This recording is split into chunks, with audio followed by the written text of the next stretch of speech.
Hi there, this is David and welcome to the Top 10 Best JRPG Party Members Part 5. Here, we're not going to be looking at main characters at all.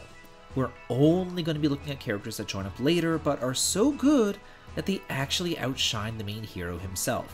And if you missed the first 4 parts, please check out the links in the video description, and let's get started! Number 10. Christo of Dragon Quest IV. In part 6 of my worst party members list, we spoke of Tulun, the worst of the chosen ones. But here, we're in the best list, so we're looking at Christo, one of the 2 white mages offered to you. Well, in the original NES version he was special, casting beat and defeat all the time. In the remakes you can control him and he's exponentially better. Not only is he the only one that can cast multi-heal, healing the entire party, he's also the only one who can revive consistently, and to top it off, he's able to cast Kabuff, increasing everyone's defense. So, not only is he just flat out better healer than Nera, his equipment draw is fantastic too. He's able to equip Miracle Swords, the Metal Babble Sword, and heavy armor as well as shields. Poor Nera just can't keep up. Number 9. Anna of Earthbound Beginnings. When games have 3 party members, normally one of them is overpowered because they have to cover all the bases. But normally the developers make the overpowered one the hero. But not here. They gave Ninten Hive strength and white magic, Lloyd some tools and guns, and poor Teddy, for the small time that he's with you, he's just strong. Anna, on the other hand, does everything. Not only does she have access to every single offensive spell, but she gets all the white magic spells too. She can heal every single party member, or conversely, kill all the enemies outright with her instant death moves, which work on everything except bosses. Or, if she wants to play around, she can reduce their HP down to 1. If it's not enough, she dabbles in support with shields that reflect both PSI and physical attacks, and easily has the highest damage output in the entire game. This little bitch packs a punch. Number 8. Arngrim, a Valkyrie profile. I have discussed before my qualms with this game, but just because it's not my favorite ever, I can still appreciate some overpowered characters, and Arngrim fits the bill. One of my main gripes is that you have to spend so much time raising up your guys, only to have to randomly send them off to Valhalla, but not with him. Thankfully, the gods don't want him, so you're stuck with a badass warrior right off the bat with some of the best attack, defense, and HP in the game. And not only that, his Purify attack just beats bitches up. And if that's not enough, this Hulk can equip both swords and great swords, increasing his versatility and range. Do not overlook him. Number 7. Eric of Dragon Quest XI. I thought that this game did a pretty good job of balancing all the characters. For the most part, everybody's strengths and weaknesses were pretty much evenly distributed. However, if you dig a bit deeper into Eric's skill set, you'll find some pretty broken combinations.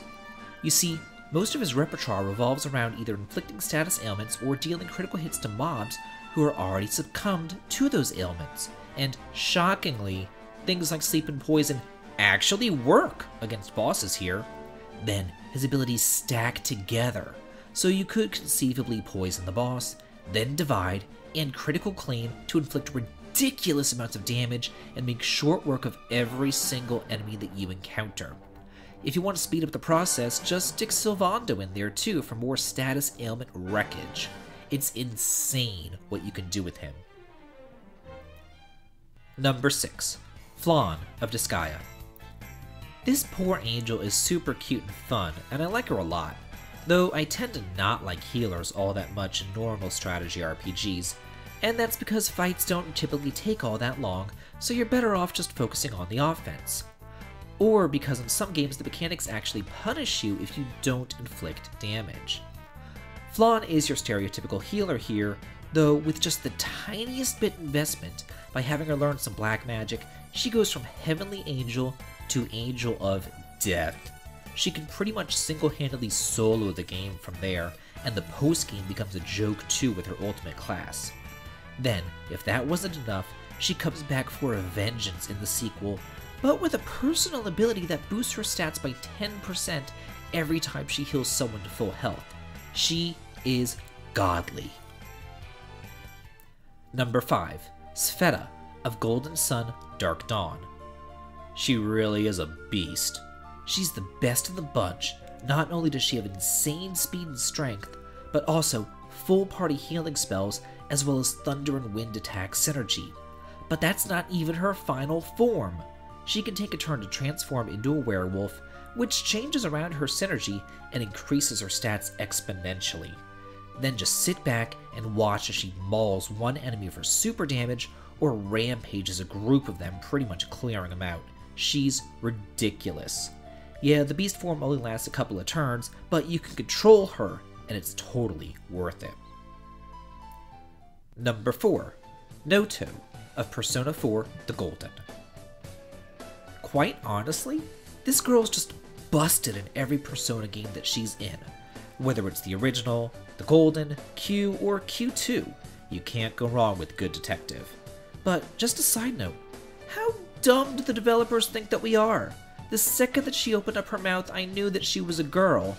Then they just want you to go half the game thinking otherwise?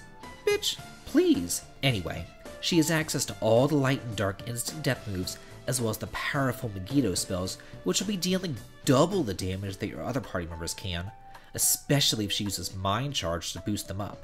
And she has no weaknesses in her starting persona, unlike everybody else. But I guess that they didn't think that she was good enough, because in the Golden, she got buffed even more to have no weaknesses in her ultimate persona, and her ultimate skill makes everyone invincible.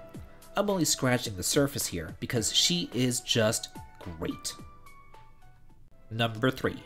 Sailor Saturn of Sailor Moon, Another Story. I've said before in a couple of my videos that I don't really watch any anime whatsoever, but the only exception to this was Sailor Moon. I was addicted to the show in high school, though I don't think that they really showed the episodes with the Outer Sailor Scouts until I was in college. I loved the show, and I even bought the movie DVDs when they were released, so imagine my surprise and excitement when I found out that there was not only a Sailor Moon RPG, but it was translated too. Just like in the show, Sailor Saturn's HP is on the low side, but when she's dealing like 600 damage with Death Reborn Revolution, while everyone else is around 50 damage, you know she's overpowered. Number 2.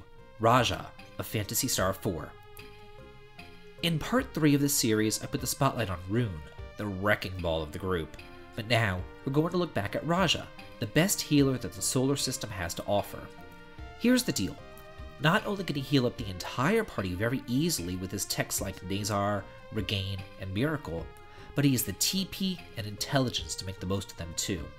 But then the cherry on top is that he also has one of the best attack skills in the game, just in case no one needs any healing to be done.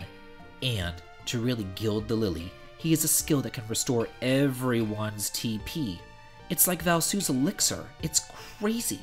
You're just shooting yourself in the foot if you pick anybody else for the final battle.